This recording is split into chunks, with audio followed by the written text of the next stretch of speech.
You're watching Toronto Sports Rush on the Bet Rivers Network. Blue Jays with the day off on Thursday, so of course we're going to put him to work. Keegan Matheson joins us, our Jays insider. Sorry, bud. There's no rest for the wicked. I had a really busy day planned of this, I guess, It's good to have something to build my day around. I need something to orbit the day around on an off day. It's I don't do too much when the Blue Jays aren't playing, so it's good to have a reason to get out of bed, take a shower, look somewhat presentable. Sweatpants on below camera, definitely. But, DH day, let's call it. The days off in baseball are few and far between. Have you talked to players? What do they do, or do they just do the same as you and say, I'm going to do nothing? A lot of that. Different for guys with families, of course, because if you are one of the veterans who's 30 plus and you have 2 or 3 kids, which is a lot of this team, like there are so many kids on this team. It's crazy. This is the day where you are probably stuck at the aquarium or bringing them out to the Jurassic Park thing or something like that. I feel bad for those guys. My prayers are with them today. But if you are one of the rookies, one of the guys that's 25, no family in town, this is the day. We're talking 10 a.m. right now. None of them are up, I don't think. Mm-hmm. The baseball calendar is a little different, which is I'm more of a morning guy. I like spring training. I like being at the stadium at 8 a.m., getting my work done, getting out of there. But the baseball schedule does not work well with that, and it's there's a lot of late mornings and late nights. But I think a lot of guys are in bed right now. Who arrives the earliest at the park that you know? Because I was listening to an interview, I believe Steve Nash and LeBron James. Steve Nash was talking about how he would arrive the latest he possibly could because he wanted to get there and get on the court and start playing. LeBron arrives 8 hours before tip-off. Which Blue Jay has the earliest arrival? I have never gotten there earlier than Bichette, I don't think. And I'm trying to rack my brain of guys who I see walking in after me sometimes. It's never been Bo. Now, there's been lots of veteran guys that come over the years. I think back through, when Brandon Belt was in town. If you're a DH and you've won a couple rings, you have earned the right to kind of stroll in whenever you want. But Bichette is always there. The dude is always there. I've never seen him leave before me either. I don't know if he exists outside of the stadium. He's just constantly at the stadium. This team is actually a big show-up early group, I think. Some of the veteran starters, they've earned it to walk in, a little more around my time. But Bo lives there, man. I have never seen Bo Bichette exist outside of a baseball stadium, and I cannot beat that dude there. No matter how early I have to show up to do TV or anything extra, he's just there. Man, it's like there's 5 of them. The facilities are so state-of-the-art. Do they have a room if they wanted to stay over and get an early start on things that they actually could stay there? There is a napping room. Okay. There's a napping room. Now, the Blue Jays, I guess you could just chuck a guy in the hotel for the night. That's probably the play. There is a napping room. There's a meditation room, which is probably a very calming place to be. Maybe that's where you find Bowden Francis or somebody. But the hotel is typically where they throw guys when they just get called up. So somebody like Alan Roden. I asked him just the other day, I said, man, did they get you out of the hotel yet? And he said, yeah, thank God it was time. Get a real place, a rented apartment. But waiver wire claims, new guys in town, right to the hotel, man, and you can't beat it. It's a good city to live in if you're a baseball player. Downtown Toronto can have its frustrations if you're making a normal person's salary. But if you're making $1 million and everybody loves you as a ball player, it is a real good place to be. Like top market, young guys, veterans love it. Have they built any tunnels to the Rogers Center? Because our good friend, CJ Nitkowski, who used to work with at Fox, he's now on the Atlanta Braves broadcast team. I went down to see him at the game on, when was that, Tuesday, and he was in an Uber coming down to see us, and he goes, I don't know. This traffic is not moving. And I said, welcome to Toronto. And he had to get out and walk like we've seen a lot of videos of teams having to do.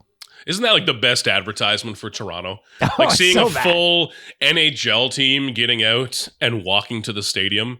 I think there's been a couple of big name musicians. Like one of the guys from One Direction, I don't know their names. That's right. The guy with the long hair. Niall, maybe? Or Harry Styles? Yeah, Niall. I don't know. I think it was Niall. But now I'm revealing I'm actually a super fan. I know 2 names. But That's really just a great advertisement for a city. It's Toronto's not a serious city. I've never been a Toronto guy. I've come around on Toronto. We're hosting a World Cup. Oh, that's going to go great. That's just going to be fantastic. But yeah, sometimes, Dan, I go down to the basement here and look at my vehicle, and it's just covered in dust because I can't do it anymore. I can't do it. I live pretty close to the stadium. I walk down. It's an easy life. I use my vehicle when I need to buy, a heavy case of beer or something. But it's not a place to drive, man. It is certainly not. And players slowly learn that too.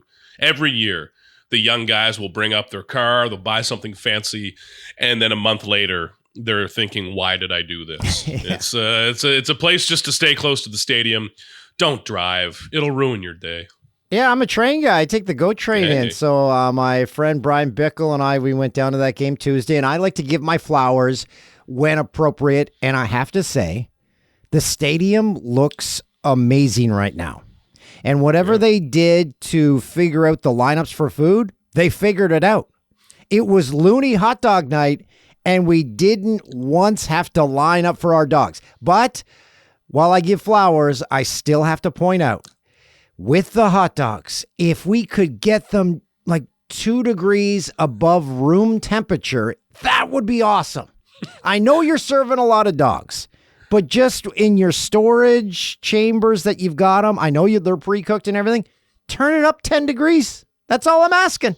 I've dabbled with them a couple times. It was a little tough. And it's I have a long-running joke that I think the numbers are juiced. I think it's a scandal. Oh, yeah, we were talking about you, CJ and I, because they had a running tally. I said, somebody's got their thumb on the scale, man.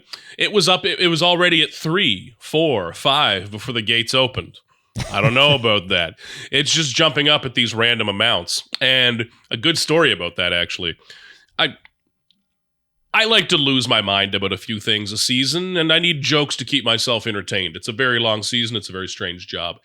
So I like to tweet about how I think this is juiced. It's a scandal. I think I was calling it Glizzygate last year. And because I was tweeting about it, the Blue Jays PR, their media relations department, started getting a couple of emails from news outlets in Toronto saying, "Hey, this reporter is saying that there's something wrong with the numbers. Could we speak to somebody? Is this a story?" So they had to come over and be like, "Keegs, okay, come on, you're causing problems here." But maybe they're just trying to silence me. Who knows? But when it's getting up that high, we're at 12,000 dogs and it's still 6 p.m. I don't know. Smart marketing, though, man. Those hot dogs bring in more people than giveaways. It's crazy. Here's a take that you could go with on the hot dog. The size of the actual hot dog is not a standard size. It's smaller than what you would get at the grocery store. They are not big. Man, it is. And I get that people like to show up and try their, 9-9 challenge or whatever, which is maybe not up my alley, but it's, it's a deal. You can get people in with a deal, I tell you. Yep. $1 hot dogs, like it legitimately feels like it bumps attendance, like 5, 6, 8,000 people. Yeah, it was a great crowd. People who are not aware that you can buy these and just make them at home, I don't know, but all the power to them. I will say this, and I love attention to detail. Usually the condiment section is a wasteland on Looney Hot Dog Night. They had an attendant sitting next to each condiment section, rag in hand, ready to clean it up. So Blue Jays, whoever's taken over that department, hats off to them. They figured out some things. So the last time that I had Blue Jays concessions, because I never leave my little perch in the press box. We have a spread and too many desserts that I need to get away from and all that stuff. The last time I had a hot dog at Rogers Center was during the Taylor Swift concert, which is just a great, like, walking down to my seat, I think with 2 beer kind of clawed my hand, and a massive, not a small one, but like a big foot-long ballpark hot dog at the Taylor Swift concert. I looked really in place. I was clearly not a man who had been brought there. It looked like I was doing my thing. I can't believe you got to go to that. I just got to see the spectacle outside. Hey, and by the way, also, we witnessed this past week in the series against the Braves why we have a dome stadium. Dude. It would have been sub-zero temperatures for games. And instead, we sat in comfortable room temperature atmosphere to watch baseball. That dome is the most important piece of infrastructure in my life, man. I even when I think of that, the last road trip, I was on the Mets series and the Red Sox series through Citi Field and Fenway Park. One of the games at Fenway Park was 1 degree Fahrenheit off of being the coldest start time ever at Fenway Park. It's been around for a while, man. So it was miserable, cold, and the press box is a little better, don't get me wrong. But if you are a hitter standing around all game, and if you make bad contact, it feels like you got shot in the hand, man. Yeah. It was miserable baseball. Nobody was happy to be there. And especially through this stretch of the year, man. It makes me soft too, Dan, because when we're in Kansas City or New York, wherever the hell we might be, and there's a rain delay, I lose my mind. I think, how do you people do this all year where I never know a rain delay at home? It's beautiful. Thank God they built that thing. It is... when I'm commissioner, man, 30 of 30, retractable roofs. So the game I was at, I got to witness Rodon's first major league home run. I got to witness a Santander home run. I got to witness the in-game production, which was great. The Blue Jays, they've witnessed what everyone else has seen in the American League East. So far, no one's going to run away with this division. So stay healthy, and they're going to be in the mix. And so far, that's what has happened. Yeah, just hang around. Yeah. The AL is not great. The AL is good. The NL has some great teams, truly great teams. Look, everyone's going to chase the Dodgers all year. I don't know if anyone's going to catch them, but you got to play the games anyways. The AL is good.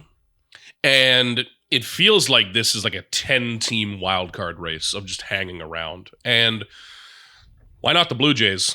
Man, yeah. I've been impressed with how the Blue Jays are playing baseball right now. The power has not been there. I think it will be there. Like you mentioned, Rodon and Santander homered.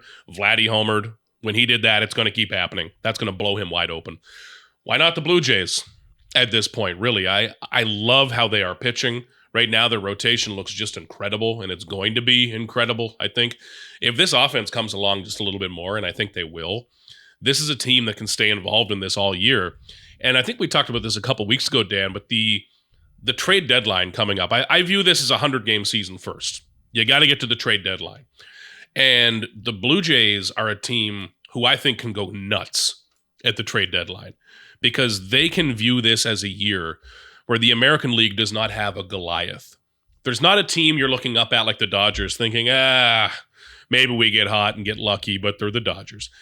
The AL is wide open. So if you can stay involved and then add that big piece and that big second piece, this can get fun really quickly.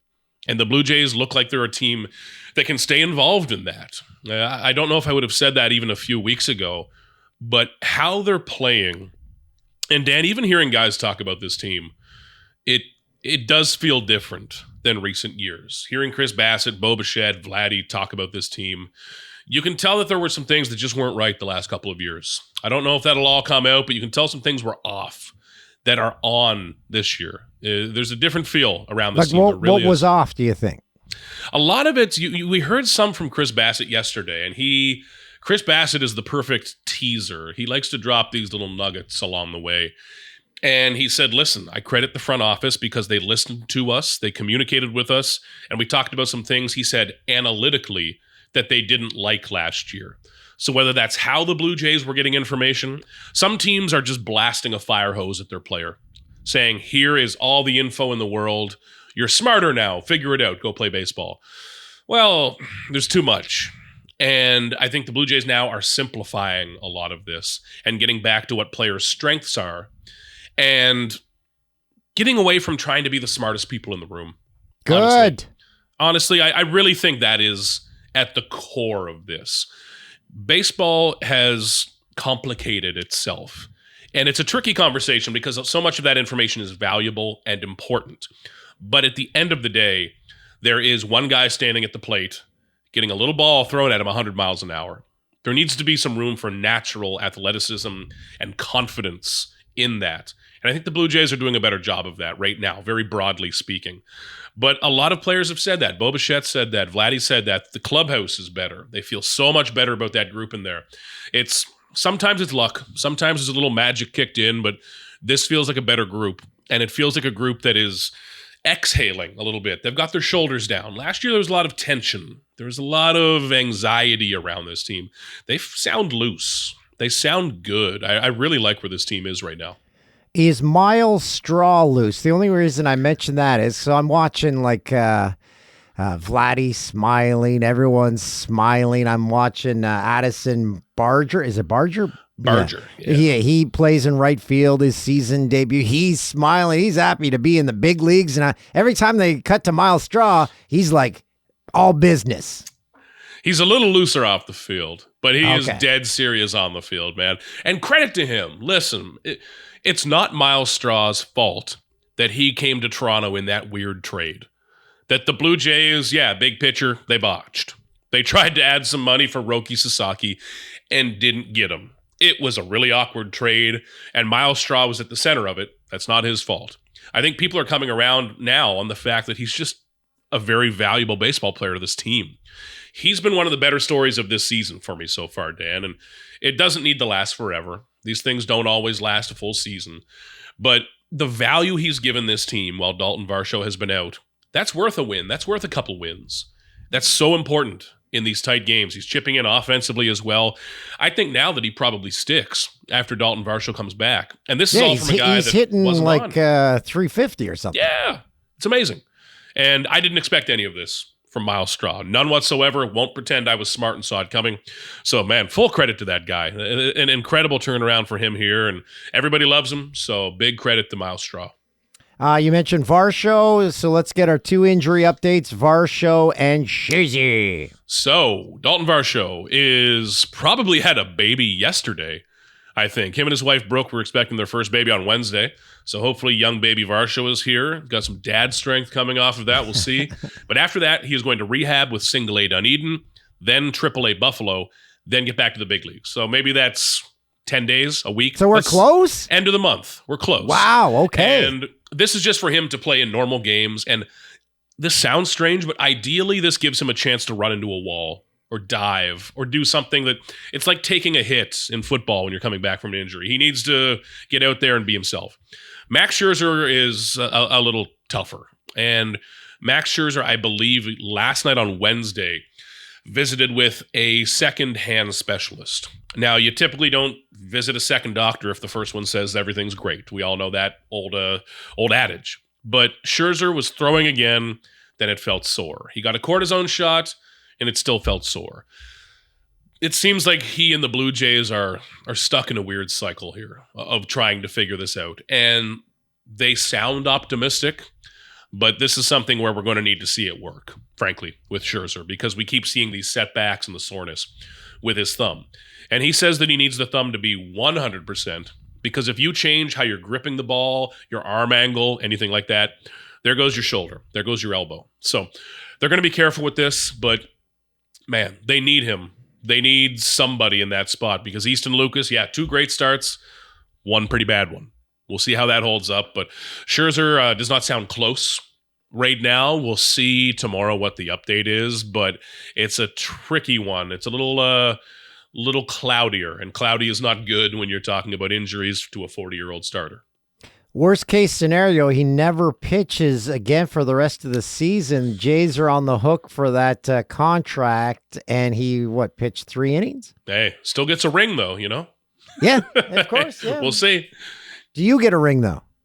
I don't think so. No, I guess I just get the extra month and a half of work if they win the World Series, but that's all right. That's all right. But Max Scherzer's like the unofficial coach now, though, man. He is, every time I walk into the clubhouse, he is in John Schneider's office holding a meeting about something. He never stops. The dude never, ever, ever stops.